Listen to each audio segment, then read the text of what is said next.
Today's video is about gravitation. When Isaac Newton discovered that the force that the Earth exerts on the apple is the same force that causes planets to orbit around the Sun or our own moon to orbit around the Earth, that leap of thinking is really the birth of celestial mechanics. Celestial mechanics is the study of the dynamics of objects in space. And when we talk about dynamics, we are referring to forces and interactions between objects in space. When it comes to forces, it now seems that the major force that is apparent in space is the gravitational force. And so it is important that we study this force and its properties and basically how we can solve for the gravitational force between two objects. Isaac Newton proposed the law of gravitation, which he published in 1687 alongside the three laws of motion. He said that every particle of matter in the universe attracts every other particle with a force that is directly proportional to the product of the masses of the particles and inversely proportional to the square of the distance between them. Here, Isaac Newton is talking about particles or small masses, probably thinking about the fact that these huge celestial objects like the moon, the planets, the stars, and our own Earth are just one big collection of particles. Newton basically proposed that there's nothing special about the gravity between big objects, that attraction extends to the smallest of particles. And in this case, in the drawing, m1 is a particle attracted to m2. And because of Newton's third law of action and reaction, Fg that 2 exerts on 1 is just equal in magnitude to the Fg that 1 exerts on 2. The difference is the direction. So even if here m1 is slightly bigger in size than m2 and perhaps slightly more massive than m2, the force between the two is the same. They have the same force acting between them. That force is known as the gravitational force. So here is the formula in all its mathematical glory. G is the gravitational constant. M1 is the mass of one of the particles. M2 is the mass of the second particle. And R is the separation distance between the particles.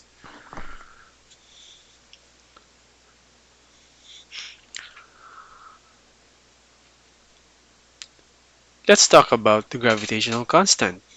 Such a small number, this is the currently accepted value, 6.67384 times 10 to the negative 11 Newton meters squared per kilogram squared.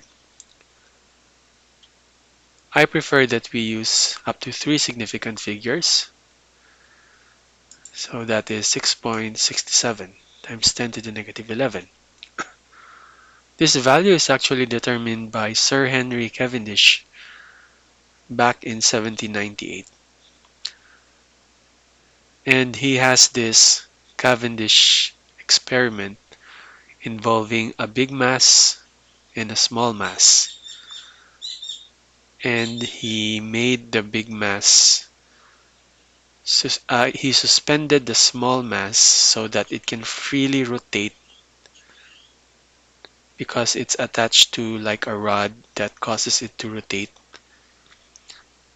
And eventually, you will see that the small mass is slowly moving towards the big mass. And the big mass moved as well, but only a little bit. So it's really amazing what Cavendish discovered. Let's solve a problem.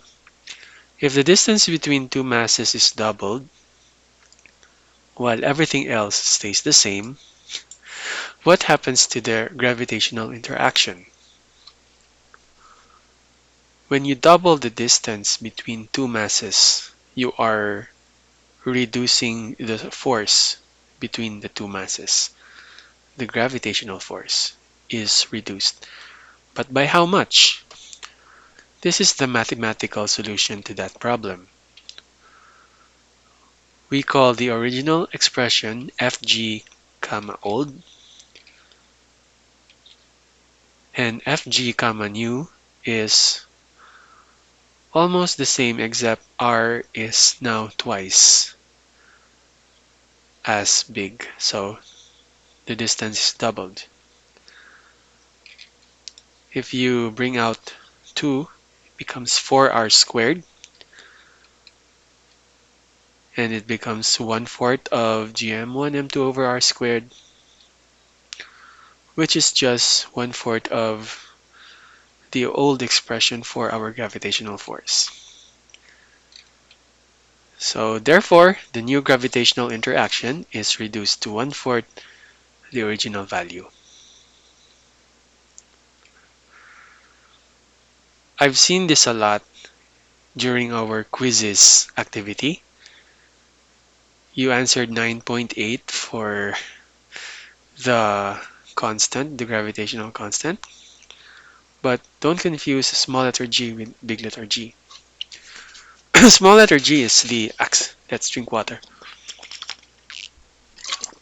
Small letter g is the acceleration due to gravity.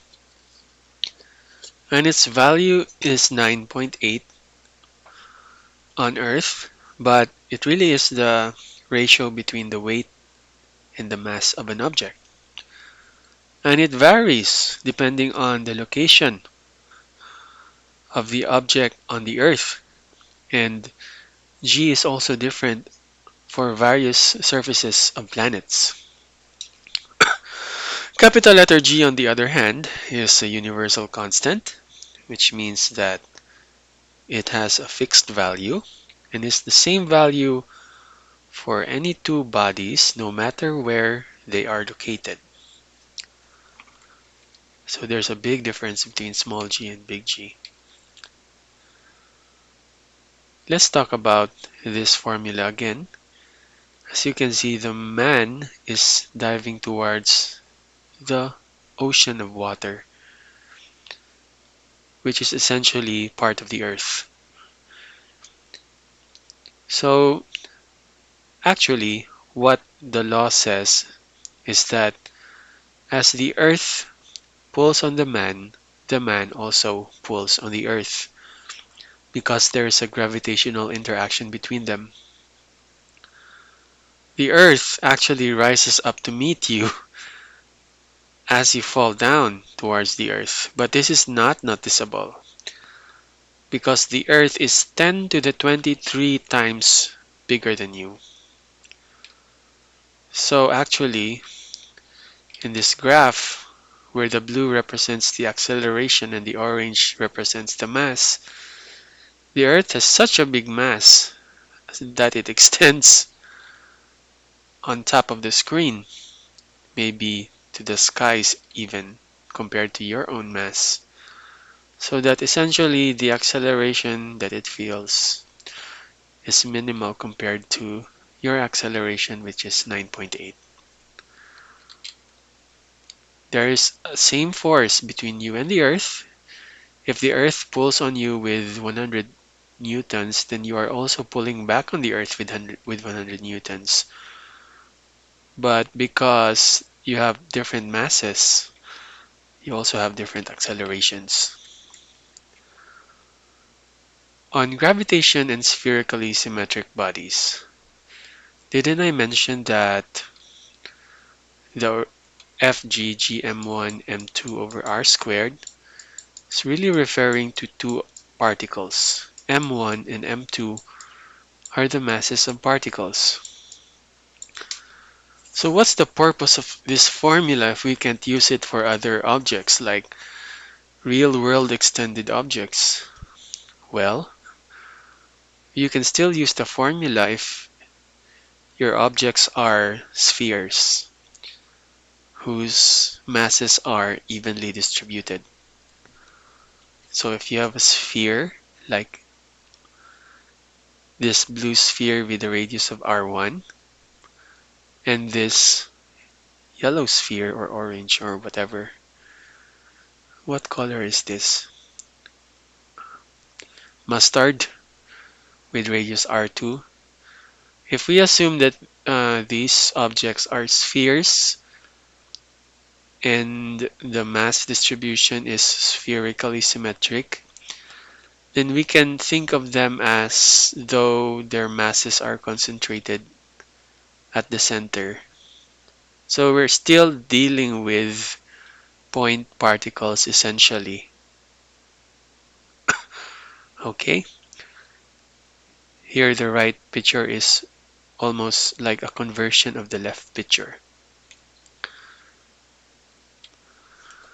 So whenever we have a problem involving the Earth, exerting a gravitational force on a particle or another object, we can only use this formula developed by Isaac Newton if we assume and if we model the Earth to be a sphere whose mass is evenly distributed spherically, and that the other object that it is interacting with also has a spherical distribution of mass or is a point particle.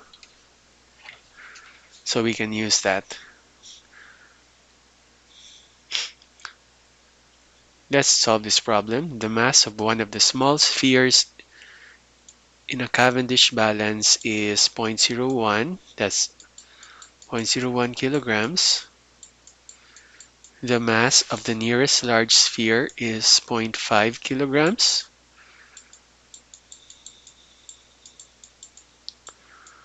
And their center-to-center distance between them is 0.05 meters. Alright. Find the gravitational force of each sphere due to the other. Now, these are spheres, and we are assuming that their masses are evenly distributed. So we can use Newton's law of gravitational constant. Newton's law of gravitation, I mean, Gm1 m2 over r squared. And if you just substitute the values, you will get that the force between the two objects is 1.33, and I have to be careful that the length of these arrows are the same length.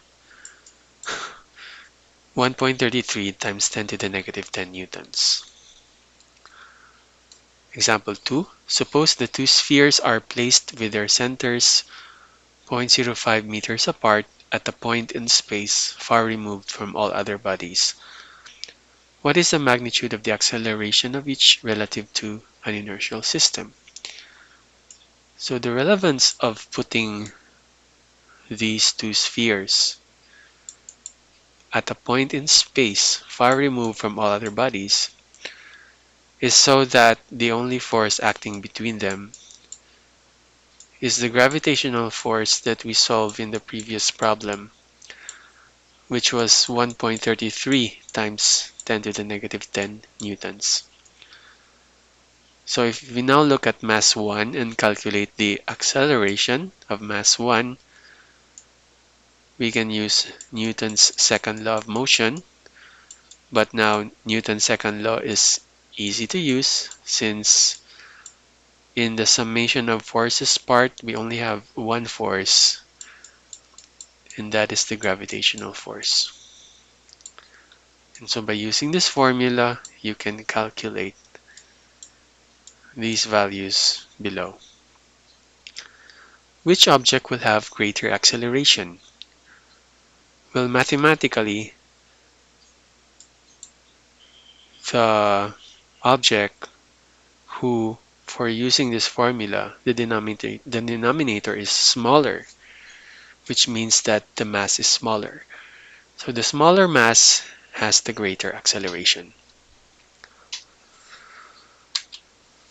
Superposition of gravitational forces. The figure shows a three-star system at an instant when the stars are at the vertices of a 45-degree right triangle. Find the total gravitational force exerted on the small star by the two large ones. Now the gravitational force is between two objects only, just like all other forces. So if there are three objects, then we have to solve for the gravitational force that each pair of objects exerts on each other. So the step one is actually to draw a system schema so we can get a better picture of what these forces are. So we have star 1, star 2, and star 3. Star 1 is this smaller star, and star 2 and star 3 are the bigger stars. As you can see, star 1 and star 2 are interacting gravitationally. So is star 2 and star 3 and star 1 and star 3. But the question tells us to calculate the total gravitational force of the smaller star. So in the system schema, we draw a dashed circle around star 1, emphasizing that that will be our system for this problem. And our system consists of just one object, and that object is star 1. And our system schema reveals that there are two forces, two external forces acting on star 1, Fg and another Fg. With the help of the system schema, we were able to identify that our object has two external forces. And so we can draw a free body diagram showing these two external forces, Fg2 and Fg1. Fg2 and Fg1 are the two forces acting on the small star, and to get the total gravitational force acting on the small star, we add these two vector forces. And to add them, we need to use vector addition to solve for Fnet. But first, let's solve for the magnitude of Fg1 and Fg2. So Fg1, using our gm1m2 over r squared formula, will give us 6.67 times 10 to the positive 25 newtons. Now you may be wondering about the denominator, but that is just the distance between star 1 and star 2, and you can use the Pythagorean theorem to get that distance. I ran out of space for Fg2, that's why I asked you to try it yourself. And I do hope that you will try it yourself in your notes. Step 4 is to draw a components free body diagram. Here, our free body diagram is not a components free body diagram because it doesn't show the components of Fg1 and Fg2. So this is a components free body diagram. It clearly shows that Fg1 has an x component along the x, positive x, and a y component along the positive y. So just to review, if this is FG1 and this is FG1X, and you can put FG1Y here, and they will complete a right triangle, and this is 45 degrees, of course. And as long as you know the hypotenuse and one angle, then you can solve for FG1X and FG1Y using SOHCAHTOA. And that's what we do here to solve for FG1X and FG1Y. FG1Y is just FG1 sine 45 is equal to 4.72 times 10 to the 25 newtons. FG1X is FG1 cosine 45, which is equal to 4.72 times 10 to the 25 newtons. FG2X is just FG2, and it doesn't have a y component, so FG2Y equals 0. Now that you have your components, let's proceed to step 6, solving for the components of the total force. The total force has components of F net x, which is the sum of all the x components of the two vectors, Fg1 and Fg2, and F net y is the sum of the y components of the two vectors, Fg1 and Fg2. Step 7 is to solve for the magnitude and the direction of the total force. And since we now have the y component and the x component of F net x, we see that F net x has this x component and F net y has that y component. So we can actually get F net using Pythagorean theorem. And that's exactly what we did here. So we found that our final answer is 1.87 times 10 to the 26. But at what angle? We use tangent to get that the angle is 14.6 degrees. That would be all. Thank you.